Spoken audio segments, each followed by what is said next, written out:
Hey guys, tonight we ease ourselves back into a world that feels at once familiar and impossibly distant.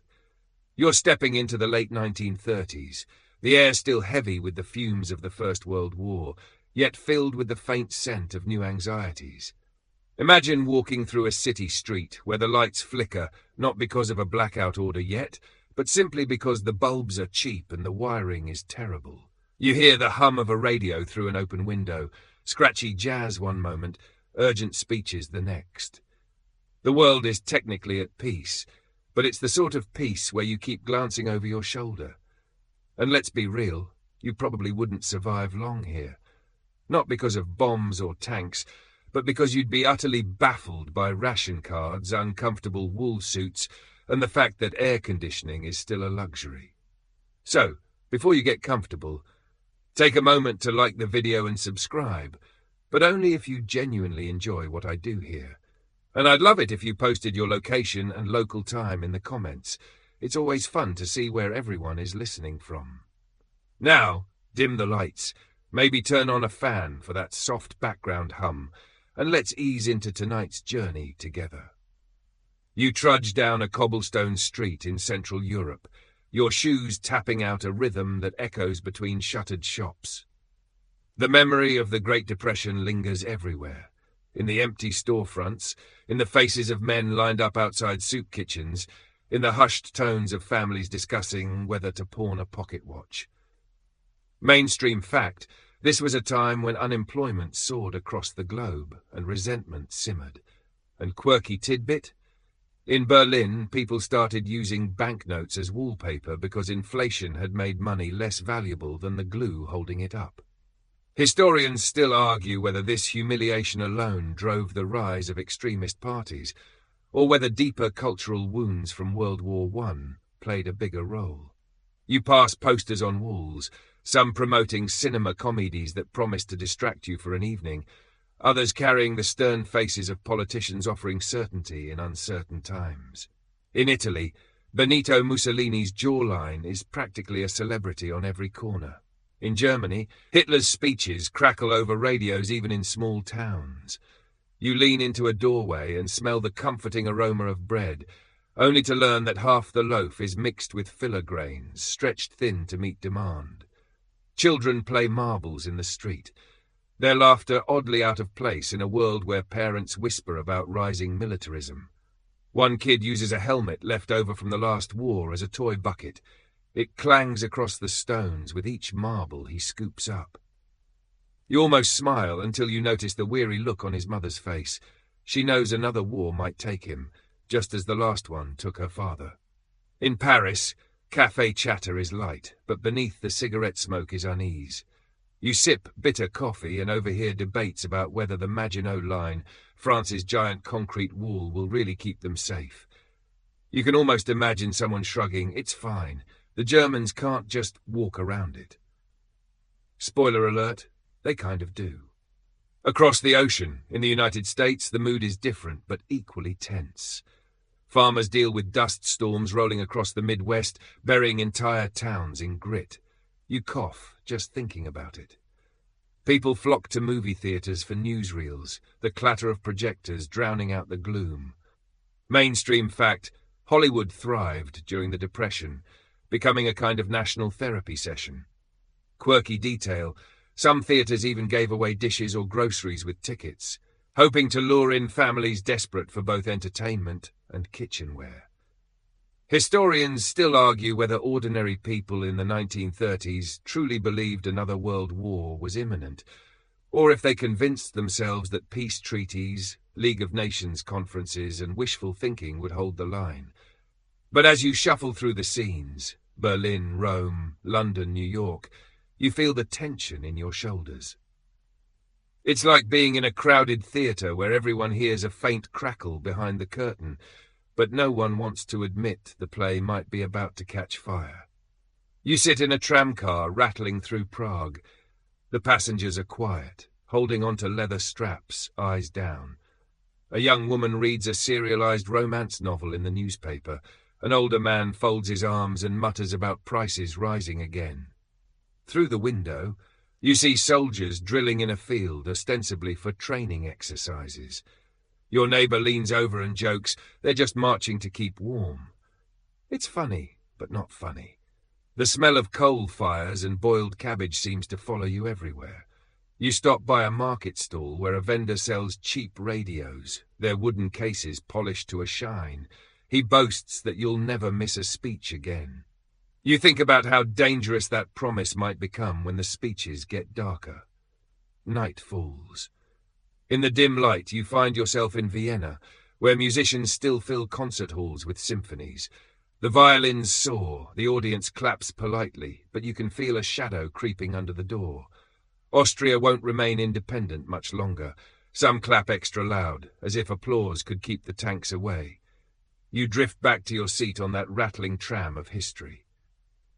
The world is at peace, officially, but the peace is like a cracked teacup, pretty from afar, jagged and fragile up close. Your eyes grow heavy as you picture maps shifting quietly on desks, treaties rustling, and ambitions stretching their legs after a long nap. Somewhere, a radio clicks off. Somewhere else, a printing press churns out another speech. You can almost hear the gears of war grinding faintly, like a distant storm. You wander through a crowded beer hall in Munich, the clink of glasses echoing louder than the words being shouted from the stage. The year is the early 1930s, and you've stumbled into the rise of men whose voices will reshape the century. Adolf Hitler stands at a podium, gesturing dramatically with one hand, his mustache twitching like it has its own ambitions. You listen, not because you want to, but because you can't help it. His speeches have that strange pull, the kind that mixes anger with promises of national rebirth. Mainstream fact, Hitler's rhetoric promised to undo the humiliation of the Treaty of Versailles.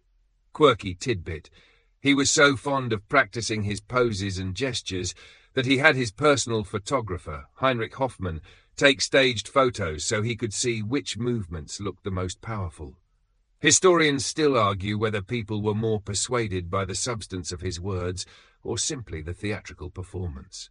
From across the Alps, Mussolini bellows in his own piazzas, jaw thrust forward as if it could deflect bullets. His black shirts march in perfect rhythm, the clicking of their boots eerily hypnotic. You imagine yourself trying to keep up, tripping over cobblestones, muttering, "I'll just clap politely from the sidelines, thanks." In Rome, newspapers gush about Mussolini's vigour, while in private kitchens, women sigh over rationed olive oil and roll their eyes. Meanwhile, in Japan, the rising sun glows brighter than ever on flags unfurled during military parades. The country, hungry for resources, looks toward China and beyond. You picture yourself caught in Tokyo's bustle, street vendors selling sweet potatoes, children chasing each other with paper balloons, while military recruiters hand out pamphlets promising honor and rice bowls. Mainstream fact, Japan invaded Manchuria in 1931, a bold step that drew little real punishment from the League of Nations. Quirky aside, they even set up a puppet state called Manchukuo, which at one point printed propaganda posters showing smiling farmers harvesting grain that didn't really exist. Historians still argue whether Western powers underestimated Japan or simply didn't care enough about events so far from Europe. Back in Germany, you stroll past bookstores filled with cheaply printed pamphlets, swastika banners draped from the rafters. Someone shoves a leaflet into your hand, urging you to join a rally. You're tempted to fold it into a paper airplane. People are restless. Factory workers tired of inflation. Students craving certainty. Veterans aching for purpose. The National Socialist Party offers all three in one noisy package. And then there's Stalin, lurking in the east. While not yet the central figure of the war to come, his presence is like a heavy fog over the Soviet Union. You picture yourself walking through Moscow, snow crunching underfoot, posters of Stalin staring down from every wall. Bread lines curl around corners, people clutching ration cards. Mainstream fact, Stalin had already launched his brutal purges, removing anyone who might challenge him. Quirky tidbit, he was obsessed with movies, sometimes watching several films a night in his private cinema. Historians still argue whether his paranoia was born from genuine threats or just the product of too many late-night screenings of gangster films. The thing about these leaders is that they don't feel inevitable in the moment. If you're living through it, you're more concerned about your rent, your child's shoes, or whether the tram will run on time. You hear their speeches, you see their posters, but you still have dinner to cook. It's only later, much later, that you realize dinner was being cooked on the edge of a volcano. Imagine being in London, listening to Winston Churchill on the radio in the mid-1930s. His voice is gravelly, warning about rearmament and German aggression, while half the country rolls its eyes. He's exaggerating, people say, sipping tea. Mainstream fact, Churchill was out of government at the time, a political has-been barking about threats most people wanted to ignore. Quirky aside, he dictated much of his writing while soaking in a bathtub, cigar in hand, scribes forced to perch nearby with notebooks. Historians still argue whether his early warnings were truly far-sighted or simply the obsessive grumblings of a man who loved to hear himself talk. You drift between capitals like a ghostly traveller. In Berlin, torchlight parades make night feel like day, a carnival of uniforms. In Rome, grand speeches echo under stone arches. In Tokyo, the rhythmic beating of drums fills the air. You feel the crowd surging, ordinary people swept along as if history itself is conducting a marching band. And somewhere, quietly, the rest of the world tries to hum a different tune, one of peace, treaties, and cautious optimism. At a cafe table in Prague, you sip strong coffee and overhear debates. Maybe Hitler just wants the Sudetenland. Maybe Mussolini only wants prestige. Maybe Japan only needs resources. Everyone seems to hope dictators are like picky eaters. Once they get their favourite dish, they'll stop demanding more. Spoiler, dictators rarely stop at just one serving. As the decade creeps forward, you can feel the pace of life tightening, like shoelaces pulled snug before a long run. People sense that something is coming, but no one quite agrees what. You lean back in your chair, staring at a flickering cafe lamp, and realize that the world's stage is setting itself for a drama you can't yet name.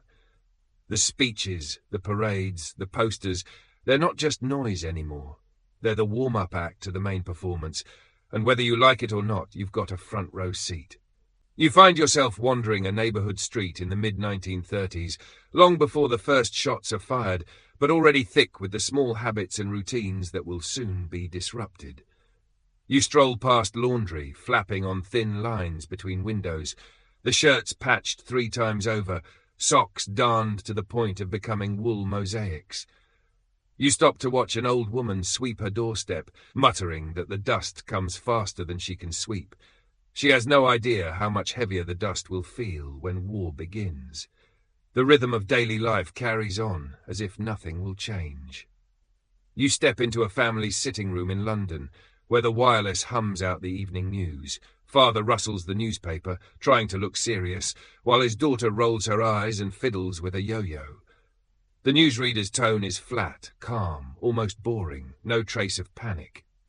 Mainstream fact, by the mid-1930s, nearly every household in Britain owned a radio, making it the single most important way to shape opinion.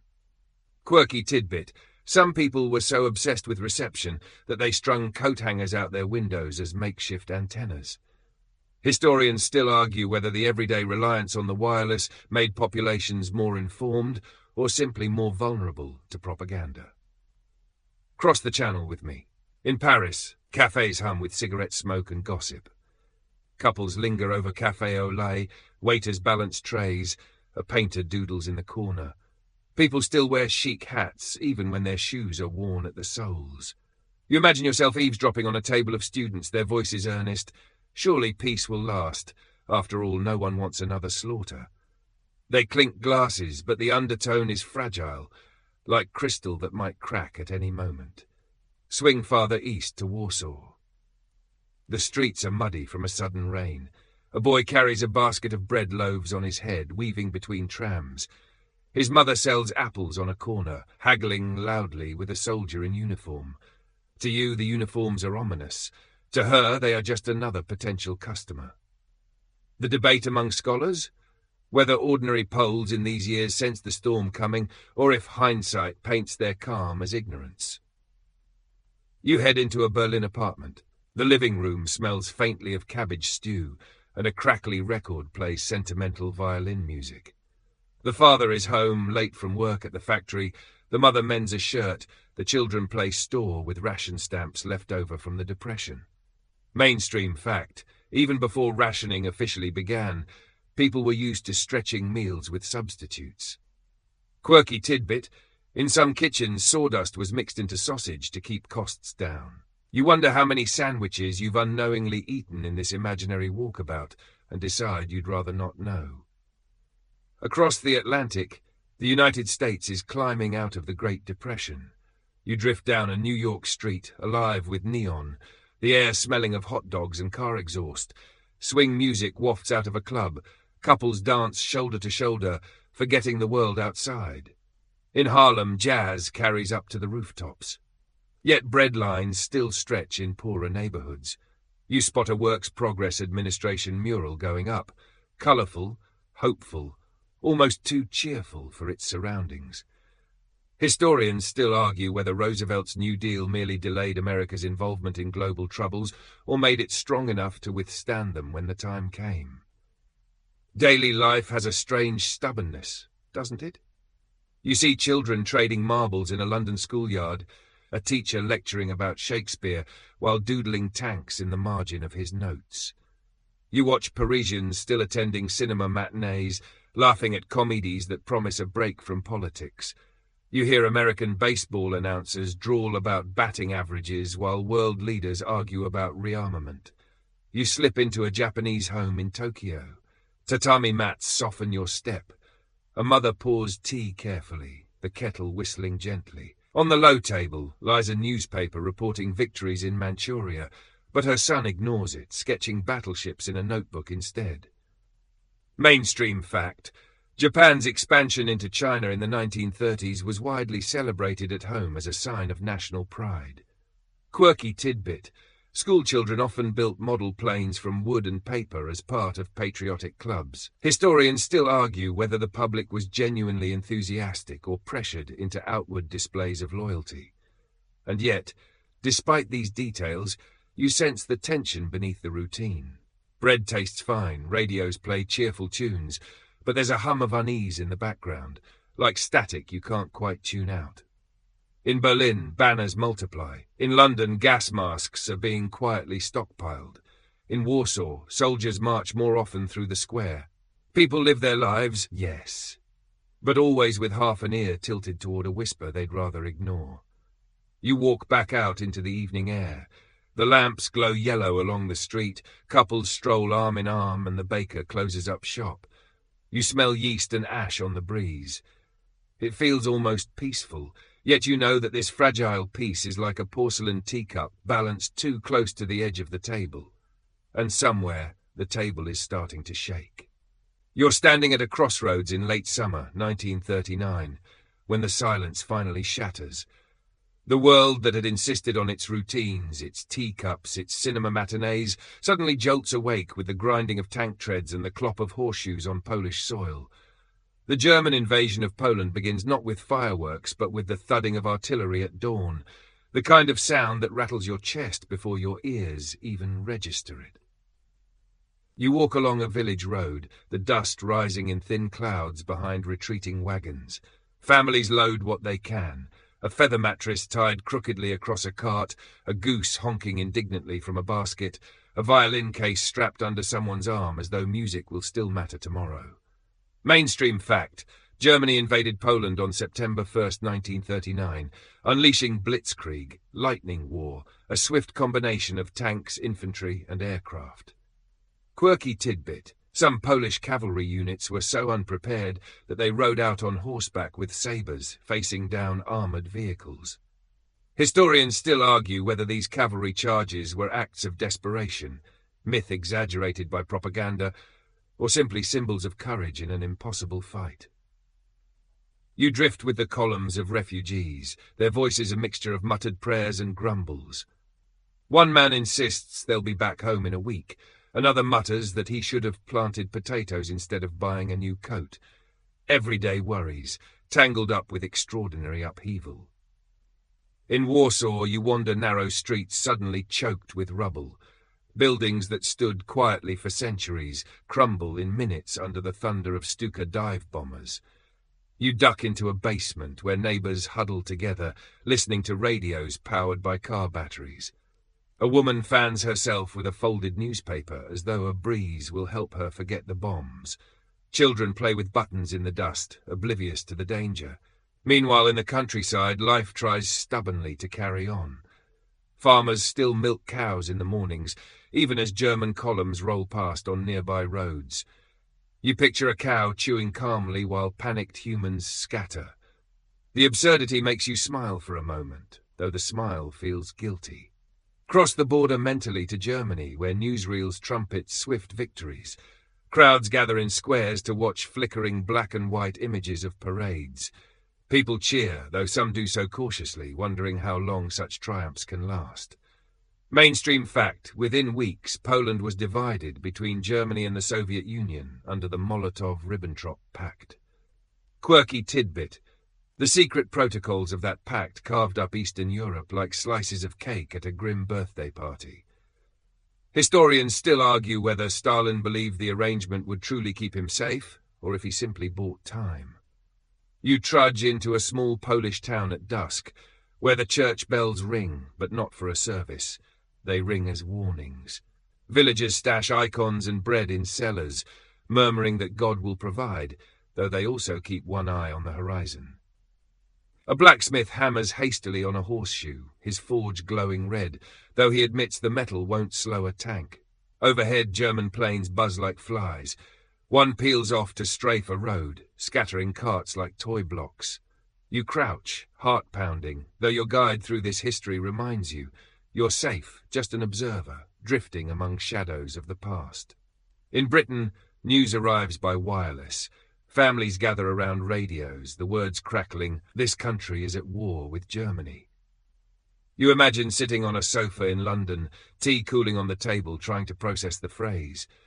One teenager whispers, "Will school be cancelled?" Because sometimes children cut straight to the most practical question. France reacts with weary resignation. You sit in a cafe where patrons shrug, muttering, "Encore? Again?" Cigarette smoke thickens the air as men scan newspapers for updates on troop movements. The Maginot Line still feels protective, though one waiter mutters that concrete can't stop airplanes. As you wander back through the Polish countryside, you notice how quickly war reshapes the landscape. Fields of wheat are trampled into muddy ruts. Abandoned toys lie in doorways. A half-eaten loaf of bread rests on a table as though its owner stepped out for a moment and never returned. The eerie detail of daily life interrupted makes the invasion feel all the more real. By October, the campaign is essentially over. The Polish army, brave but outmatched, has collapsed. Refugees continue trudging toward uncertain borders, their bundles lighter with each passing mile. You overhear arguments about where safety might lie: Romania, Hungary, or maybe just the next village. Historians still argue whether Poland ever had a fighting chance, or whether its fate was sealed the moment the secret pact was signed. Night falls. You picture yourself lying on straw in a barn beside families you've never met, the air thick with the smell of sweat, hay, and fear. Outside, boots march on the road, steady and unhurried. Inside, a baby fusses, soothed by a mother humming softly. The song is out of tune, but in that moment, it is the most human sound in a world gone mechanical. The invasion of Poland doesn't feel like the start of something grand. It feels like the shattering of something ordinary. And as you close your eyes, you realize that the war to end all wars was merely the prologue. You're bundled in a heavy coat now, the air sharp with frost. It's the winter of 1939 into 1940, and the world has technically plunged into war. Yet if you wander the front lines of Western Europe, you might swear nothing is happening at all. This is the so-called phony war, or Sitzkrieg, depending on who you ask. Guns are polished, trenches are dug, but there's an eerie absence of the chaos you might expect. You trudge across a French field where soldiers are stationed, their helmets tipped low, breath curling in white puffs. They lean against sandbags, chatting idly about home, about girlfriends, about whether the cook will ever learn not to burn the stew. Mainstream fact: between September 1939 and May 1940, Britain and France technically stood at war with Germany, but launched no major offensives. Quirky tidbit: some French troops even played soccer on quiet days near the Maginot Line, kicking frozen balls around the mud. Historians still argue whether the Allies' inaction was strategic patience or simply paralyzing indecision. In Britain, civilians brace for air raids that don't arrive. Families carry gas masks in little cardboard boxes everywhere they go. You imagine yourself on a London bus, rattling over cobblestones, surrounded by commuters with these boxes perched on their laps, like awkward handbags. The bus smells faintly of damp wool and cigarette smoke. A little boy peeks into his mask and declares it makes him look like an elephant. His mother sighs, "Just keep it closed, dear." You drift into a chilly kitchen where a woman boils cabbage, the smell filling every corner. She mutters about the blackout curtains she had to sew, pulling them tight each night.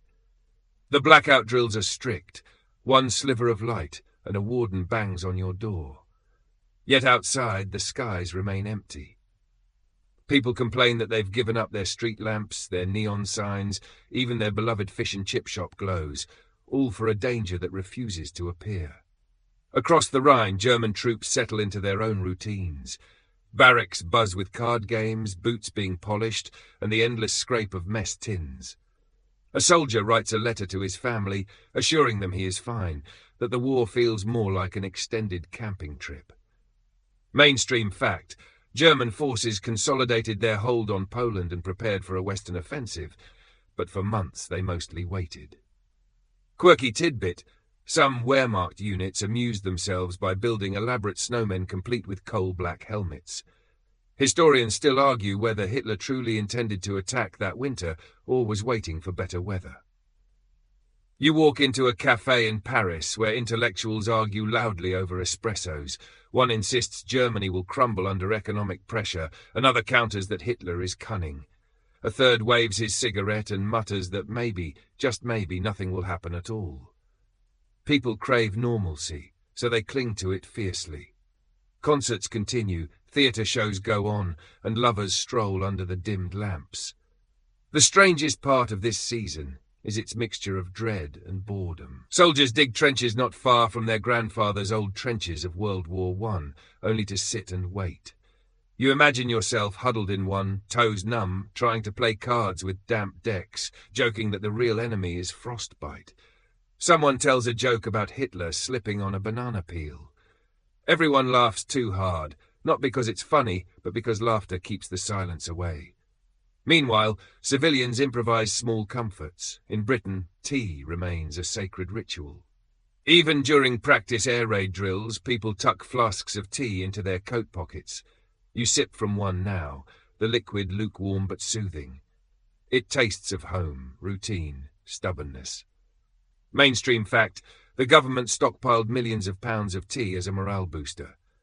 Quirky tidbit: in some blackout households, people painted the edges of teacups with luminous paint so they could sip without spilling in the dark. Historians still argue whether this was clever innovation or just urban legend exaggerated by nostalgic memories. You step back into the cold. The landscape is eerily quiet, just the crunch of your boots on frozen ground. The war feels like a rumor, like a shadow waiting to take shape. Yet deep inside you sense the pause is temporary. Like a held breath, the world can't stay suspended forever. Night settles over Europe. In barracks, soldiers snore under scratchy blankets. In London, blackout curtains shroud entire streets in velvet darkness. In Paris, a violin plays faintly from a balcony. And you, drifting between them all, realize how strange it feels to be at war without war, living in the calm before a storm that everyone knows is coming, but no one wants to name aloud. You wander into France in the spring of 1940, where the quiet of the phony war suddenly cracks open like a shell. One morning you hear a low, growing rumble, first mistaken for thunder, then revealed as tanks rolling across borders. German forces pour westward, bypassing the heavily fortified Maginot Line with the audacity of someone walking around a fence instead of climbing over it. You think back to the Paris cafes where people once said they can't just walk around it. Spoiler, they absolutely could. You join a line of refugees fleeing Paris, their carts piled with mismatched belongings. Dogs bark, babies wail, a woman insists on carrying her sewing machine because you never know when you'll need to mend something. Mainstream fact, more than 8 million civilians fled their homes during the German advance, one of the largest refugee movements in European history. Quirky tidbit. Many people brought their pet birds in cages, dangling from wagons, so that amidst the clatter of wheels you sometimes heard chirping canaries. Historians still argue whether the French government could have slowed the German advance with better coordination, or if collapse was inevitable from the start. Paris itself is surreal in those days. You stroll through the boulevards as German troops approach. Shops shutter, cafes close early, and the air feels heavy. Yet people still queue for bread, still gossip in whispers. Some men joke about hiding wine in the sewers. In one flat, a painter rolls up his canvases, muttering that art will have to wait until after the storm. British troops, the BEF, fight bravely but are soon trapped near Dunkirk. You find yourself on that northern coast, the sea air salty, the sand littered with helmets. Soldiers queue on the beach like commuters waiting for a bus, except the bus is a miracle that may not come. Aircraft roar overhead, bombs fall, and yet men stand calmly, smoking cigarettes, sharing biscuits, even telling jokes to pass the time. Mainstream fact, Operation Dynamo evacuated over 330,000 Allied troops between May and June 1940. Quirky tidbit, fishing boats, ferries, and even pleasure yachts crossed the channel to help. Historians still argue whether the Dunkirk spirit was an improvised miracle or the result of careful planning. You climb aboard one of those little boats. The deck smells of fish and engine oil, the air thick with anxiety. Soldiers crouch shoulder to shoulder, boots muddy, faces hollow with exhaustion. One passes around a tin of condensed milk, sipping it like nectar. Another pulls a harmonica from his pocket, playing a shaky tune that somehow drowns out the distant explosions. Meanwhile, in Paris, the Germans march in. Boots click on cobblestones, banners unfurl from buildings, and the city changes hands without much of a fight. You drift past the Eiffel Tower, its silhouette suddenly belonging to someone else. Some Parisians weep quietly, others shrug, muttering, "At least the cafes will reopen." A baker dusts flour from his apron, shrugs, and decides bread still needs baking no matter who is in charge. The French government relocates south to Vichy, setting up a regime that collaborates with the occupiers. In the shade of a train station, you overhear conversations. Some mutter bitterly about betrayal, others sigh with relief that at least the fighting is over. Mainstream fact, the Vichy regime controlled unoccupied France and its colonies, collaborating with Germany until 1944. Quirky tidbit, they introduced strange laws, including bans on jazz music, considered too degenerate. Historians still argue whether ordinary citizens supported Vichy out of conviction or simple survival. You return to the beaches of Dunkirk in your imagination, where the last soldiers wade into the surf, their trousers soaked, their spirits stubborn. Back in Britain, Churchill prepares to speak.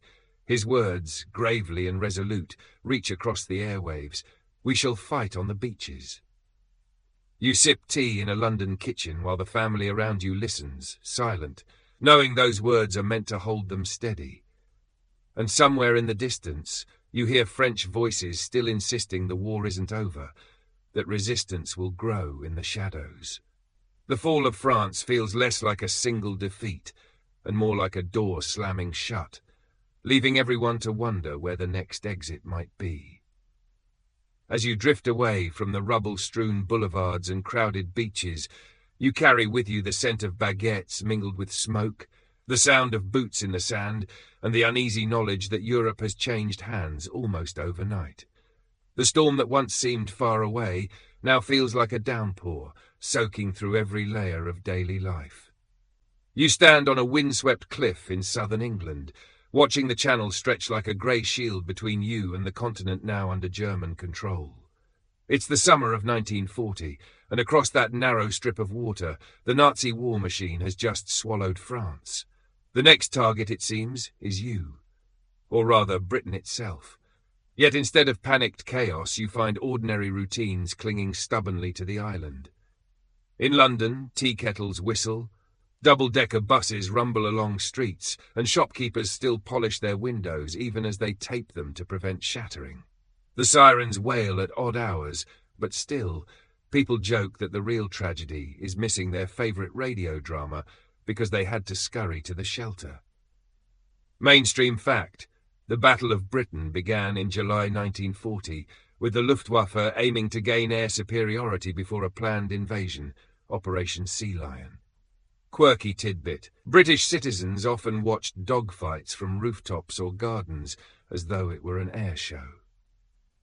Historians still argue whether Hitler truly intended to invade or used the threat as psychological warfare.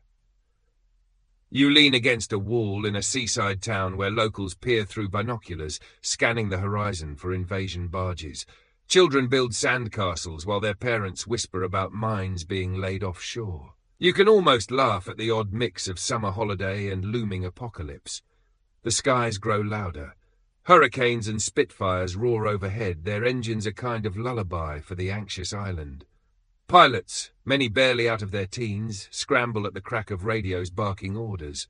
You sit in a dispersal hut with them, sipping lukewarm tea from enamel mugs.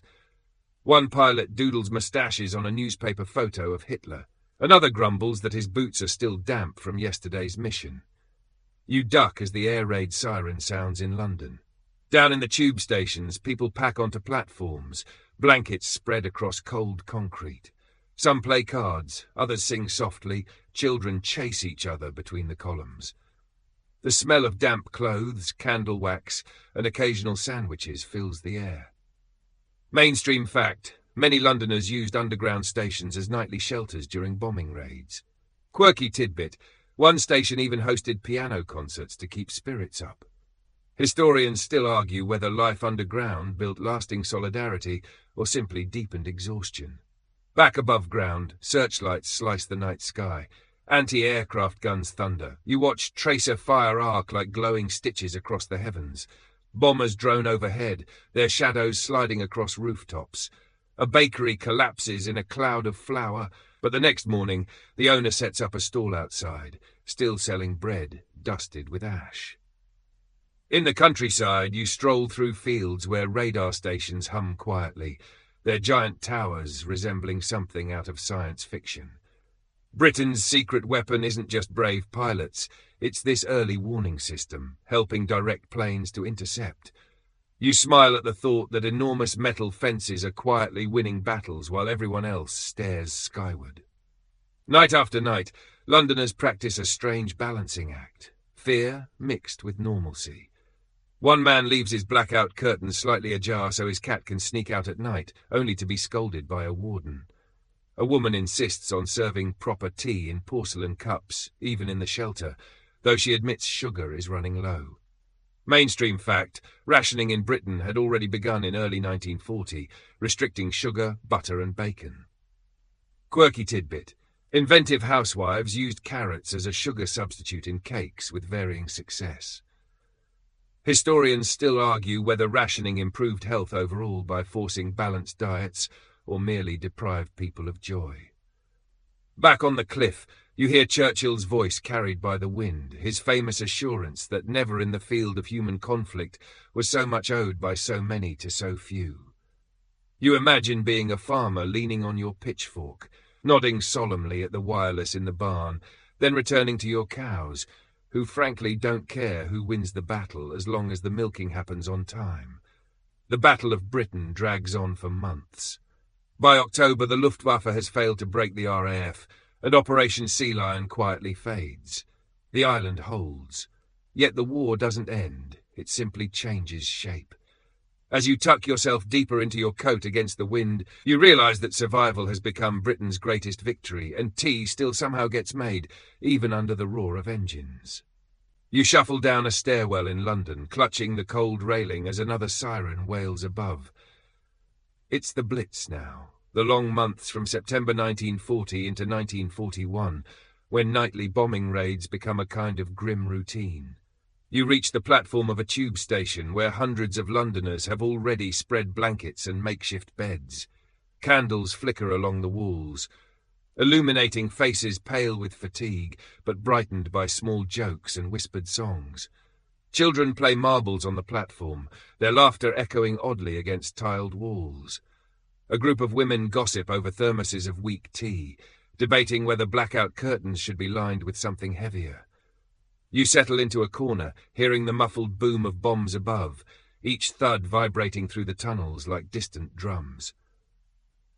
Mainstream fact: more than 40,000 civilians were killed during the Blitz, yet daily life continued. Quirky tidbit: one London Underground station actually installed a library so people could read while sheltering. Historians still argue whether the Blitz spirit was genuine resilience or a carefully cultivated myth by government propaganda. Above ground, you climb out at dawn to see smoke curling over rooftops. Streets are littered with glass, masonry, and the occasional teapot shattered in a window. Shopkeepers sweep debris from their doorways before opening again. A greengrocer sets out bruised apples with a shrug, declaring, "They're still edible." People line up for bread, chatting as if queuing were the most natural part of life.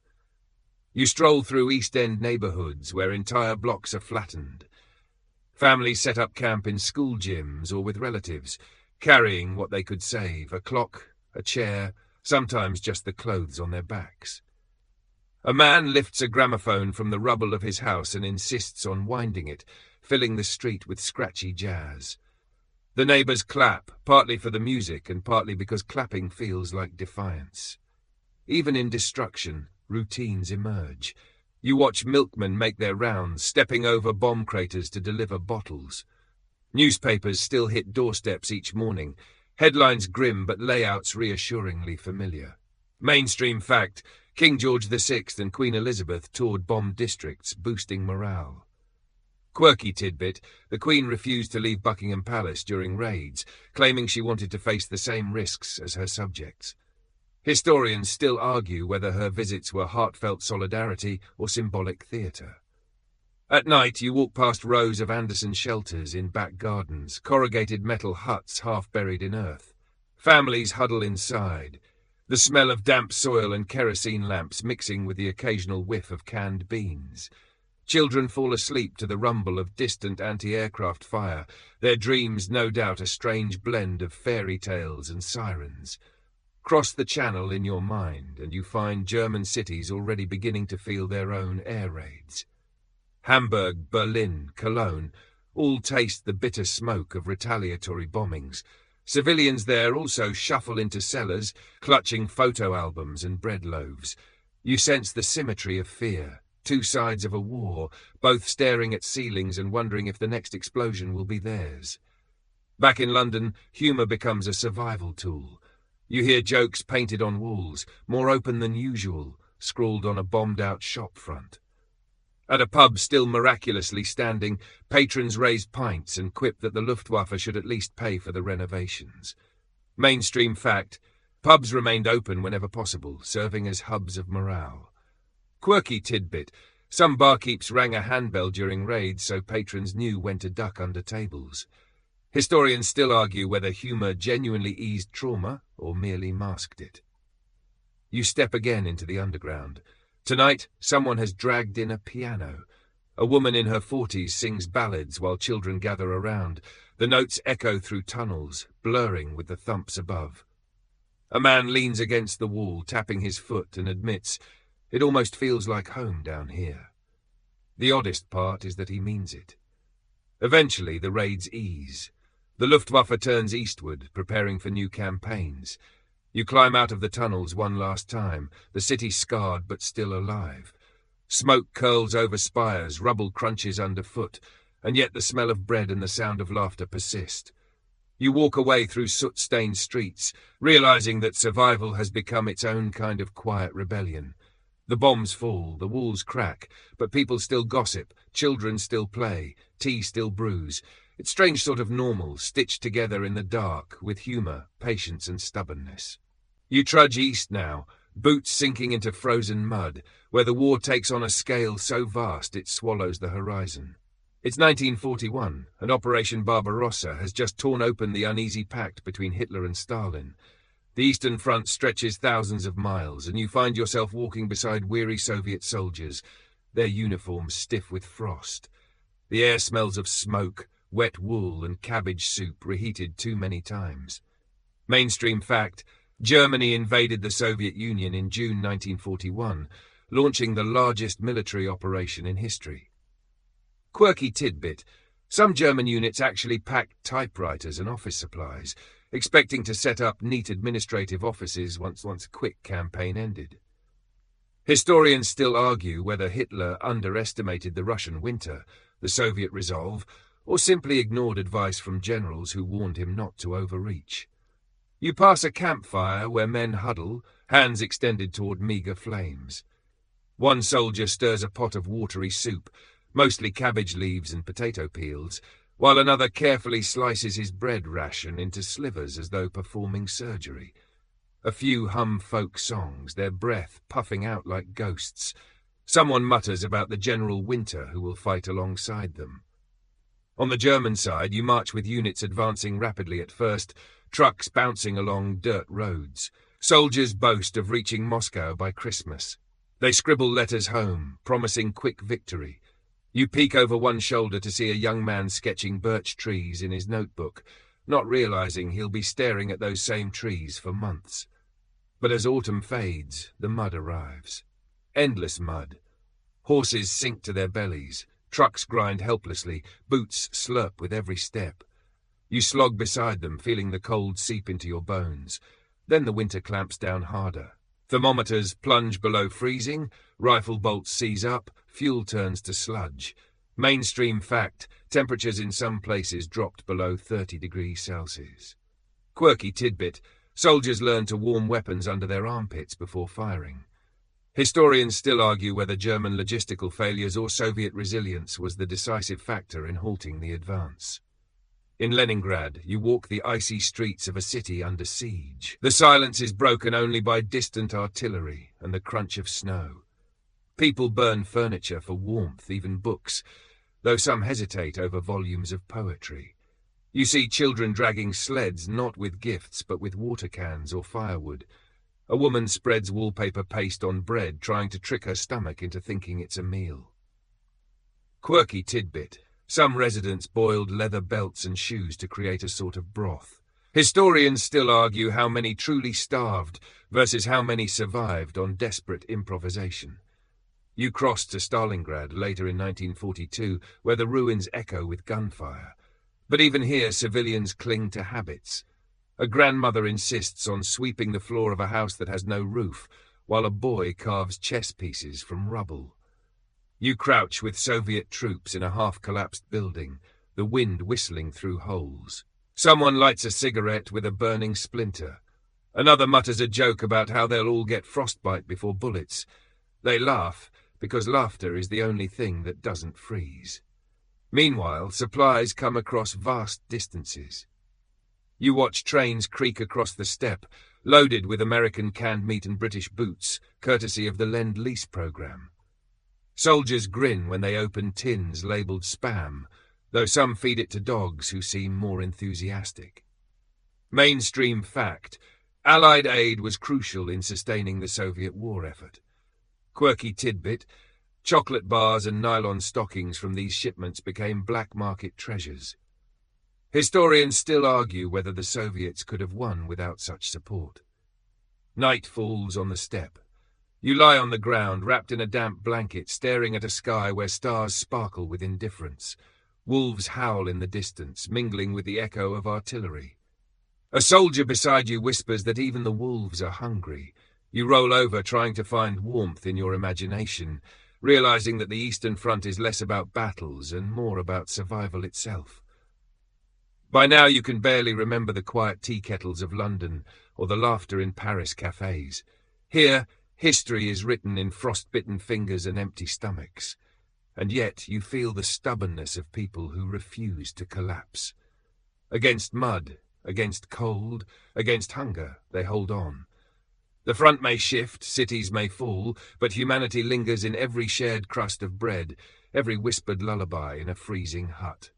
You cross the Atlantic now, where the war that once felt distant to Americans suddenly crashes into their living rooms. It's December 7th, 1941, and the radio crackles with the words, "Pearl Harbor has been attacked." You imagine yourself in a cozy kitchen, the smell of Sunday pancakes still in the air when the broadcast interrupts. Coffee cups pause mid-air. A child drops a toy soldier on the floor, suddenly unsure whether play and reality have blurred. Mainstream fact: Japanese aircraft struck Pearl Harbor in Hawaii, sinking or damaging 8 battleships and killing over 2,400 people. Quirky tidbit: one of the baseball players on the USS Arizona's team was polishing his glove when the bombs fell. He never got to use it again. Historians still argue whether US intelligence failures were negligence or inevitability. In small towns across America, men line up at recruitment centers. You walk past them, the air full of nervous energy and cigarette smoke. Some boast that they'll be back by Christmas, others shuffle silently. Meanwhile, their mothers stock pantries, their sweethearts sew handkerchiefs with initials embroidered in shaky stitches. Daily life shifts quickly. Gasoline is rationed, rubber is scarce, and suddenly even nylon stockings vanish because factories need the material for parachutes. You wander into a department store where a clerk shrugs apologetically. No silk ties, no nylons, maybe try socks. Mainstream fact: rationing began in 1942, affecting sugar, coffee, meat, and more. Quirky tidbit: children collected tin foil and even peach pits, the latter used in making filters for gas masks.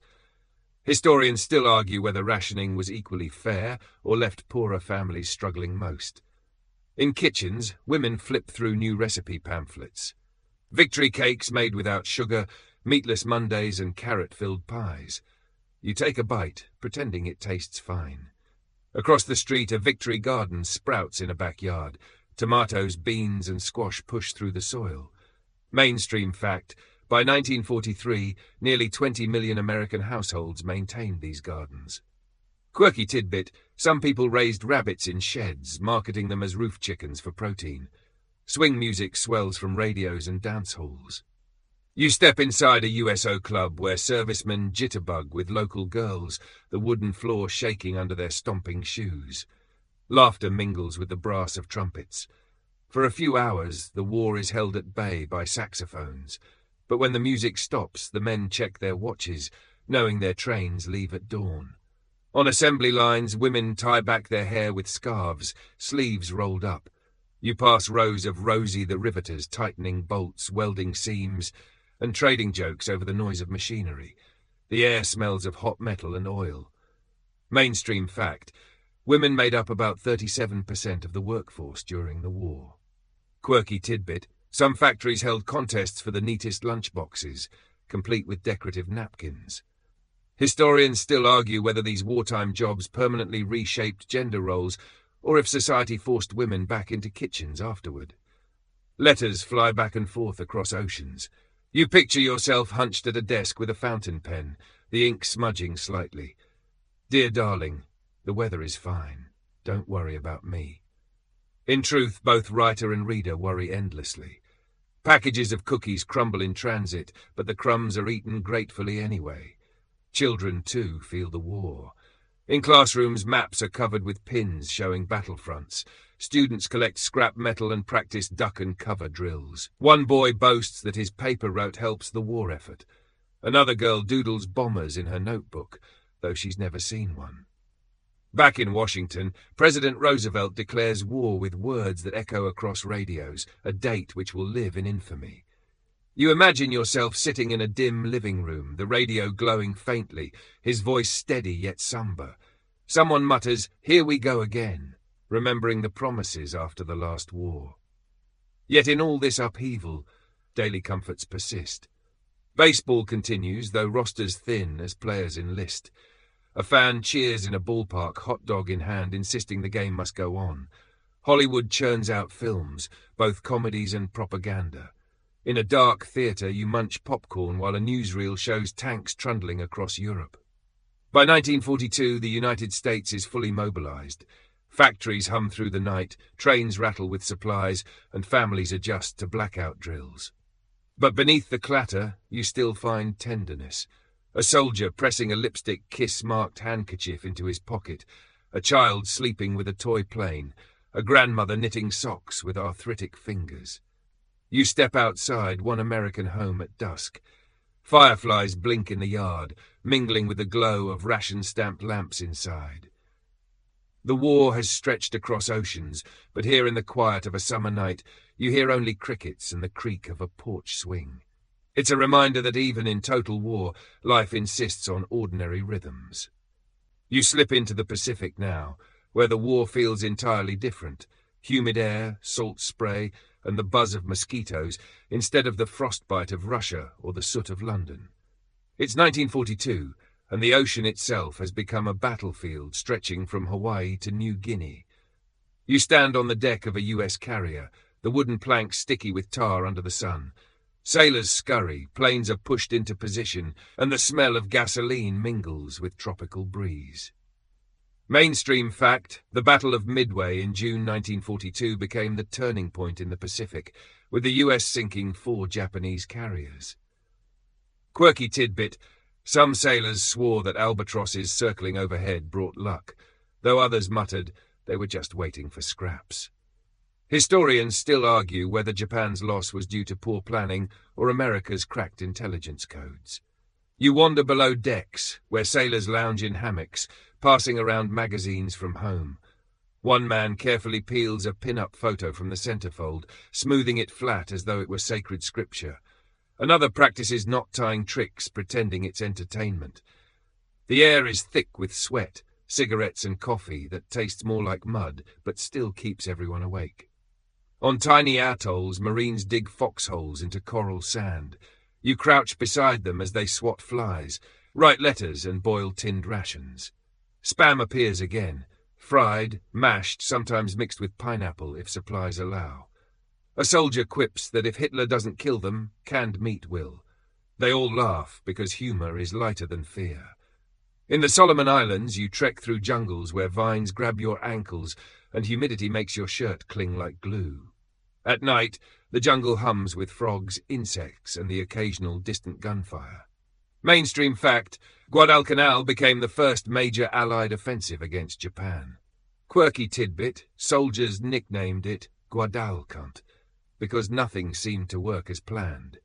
The mud, the rain, and even the mosquitoes conspired against them. Historians still argue whether Japan could have held the island with more supplies, or if geography doomed them from the start. You duck into a dugout where Marines carve chess pieces from coconut shells. One man strums a guitar with 3 strings, singing off-key, but nobody minds. Cigarettes are passed around like currency, and mosquito netting becomes more precious than medals. Someone jokes that they'll put "Bitten Alive" as their campaign ribbon. Meanwhile, in Tokyo, families gather around radios, hearing reports of victories that are already slipping away. A mother kneels at a family shrine, lighting incense for her son, while a neighbour mutters that rice rations keep shrinking. Daily life becomes more rigid.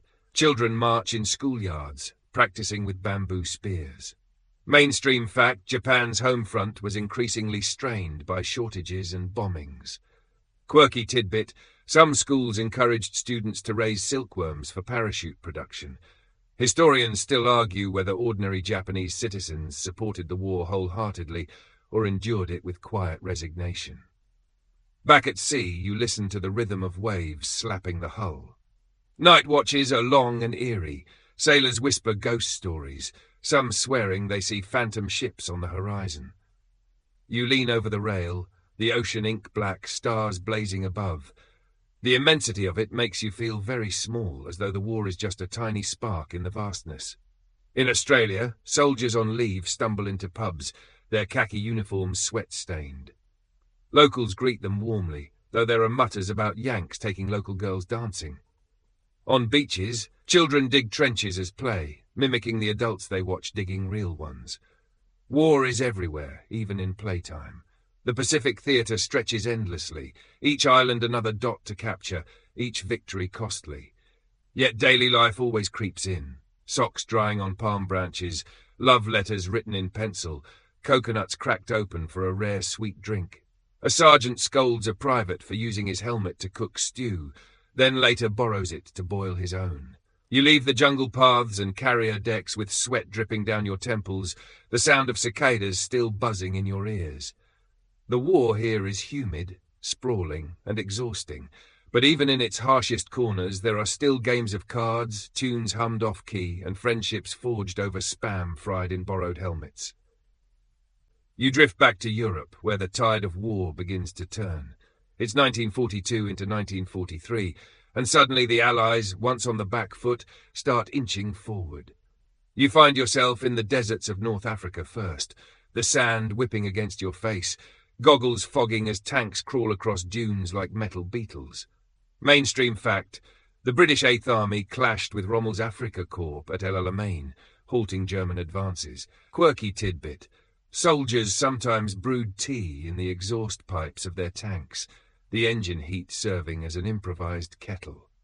Historians still argue whether victory came from superior supply lines or simply the desert finally exhausting Rommel's forces. You sit under a canvas awning with weary troops, sand crunching in every bite of their rations. A man curses that he'll never eat canned peaches again, though he still scrapes the tin clean. Another fashions goggles out of spare wire and cloth, muttering that the sun hates him personally. Even in war, small inventions spring from boredom and discomfort. From Africa you drift north with the troops into Sicily and Italy. You trudge through cobbled streets where cats dart between ruined houses. Civilians peek out of shuttered windows, cautious, but then bring out baskets of bread and olives to share. In Naples, a woman insists that pasta can still be made without flour, just potatoes and stubbornness. Mainstream fact, Mussolini was deposed in 1943, his own people turning against him. Quirky tidbit, when the Allies entered Naples, they found locals had already looted German supply depots, stocking wine cellars with military rations. Historians still argue whether Italy's surrender shortened the war significantly or simply shifted to German troops south. Night falls in a ruined monastery where soldiers bed down among fallen stones. Someone lights a candle under a saint's statue, whispering that even saints might be tired of listening by now. A harmonica plays a thin melody, echoing against marble walls. Meanwhile, across the Atlantic, factories in America churn at impossible speed. You wander a Detroit plant where riveters shower sparks, turning out bombers faster than anyone thought possible. Posters on the walls declare, "Loose lips sink ships and do your part." Women share sandwiches on break, grease on their sleeves, laughing about movie stars even as they weld steel. Mainstream fact, by 1944 US production was supplying not only its own forces, but much of the Allies' needs. Quirky tidbit, some workers named their favourite machines, decorating them with lipstick kisses or Lucky Charms. Historians still argue whether sheer industrial power was the Allies' greatest weapon. Back in Britain, life still balances between routine and chaos. Rations grow tighter, but gardens flourish. Children play hopscotch on pavements still scarred from bombs. Radios crackle with news of Allied progress, families leaning close, hungry for hope. A man raises a pint in a pub, toasting not victory yet, but a decent chance at last. On the Eastern Front, you return to the frozen ruins of Stalingrad. It's February 1943, and German forces finally surrender. You walk through streets where brick dust chokes the air and silence feels heavy after months of unrelenting noise. Soldiers exchange weary glances rather than cheers. Mainstream fact, Stalingrad marked the turning of the tide, with the Red Army pushing westward from then on. Quirky tidbit, Soviet propaganda celebrated the capture of German field kitchens, declaring that the stew now belongs to the people. Historians still argue whether Stalingrad broke Germany's army outright or simply marked the beginning of its slow unravelling. As you leave the rubble, you hear echoes of boots moving not backward but forward now. The Allies advance in Africa, Italy and Russia. Factories hum, gardens bloom, soldiers march with a little more purpose. Yet the war is far from done. It's as though a massive tide has finally turned, but the shore is still distant, and the swimmers are exhausted. You rest for a moment under a fig tree in Italy, soldiers sprawled nearby, helmets tilted over their faces. Someone snores. Someone else murmurs in their sleep, perhaps dreaming of home. The war grinds on, but for now, in this patch of shade, the world feels almost still. You wake to the low drone of engines, the summer of 1944 stretching out around you. The air smells faintly of oil, sea spray, and nervous sweat. You're standing on the southern coast of England, where endless rows of ships crowd the harbours, their decks stacked with supplies, vehicles, and soldiers who pace restlessly, waiting for orders. The world has shifted again, this time toward liberation. Mainstream fact: on June 6, 1944, Allied forces launched the D-Day landings in Normandy, the largest amphibious invasion in history. Quirky tidbit: some paratroopers were issued tiny cricket clickers to identify friend from foe in the dark hedgerows. Historians still argue whether the invasion's success came from deception operations, sheer numbers, or German hesitation. You cross the channel at dawn, the sea churning grey beneath a sky smeared with smoke. Landing craft bump against waves, soldiers clutch rifles, one man muttering a prayer under his breath, another humming the chorus of a swing tune. You step onto the beach where chaos reigns, sand exploding, water foaming red, men scrambling for cover. Yet even here, ordinary human quirks remain. One soldier loses his boot in the surf and curses that it was brand new. Further inland, hedgerows close in. You stumble through tangled fields with troops, the smell of crushed grass and cordite heavy in the air. Farmers' cows still graze nearby, oblivious to the gunfire. A private scratches a cow's head and jokes, "At least somebody's calm about this." By August, Paris stirs with whispers of liberation. You walk cobblestone streets where resistance fighters scrawl graffiti, sabotage rail lines, and pass coded messages folded into baguettes. In one apartment, a woman hides a radio under the floorboards, tuning in to the BBC at great risk. Mainstream fact: the French resistance played a crucial role in disrupting German logistics. Quirky tidbit: some coded messages were disguised as weather forecasts. The tulips will bloom tonight might mean a bombing run.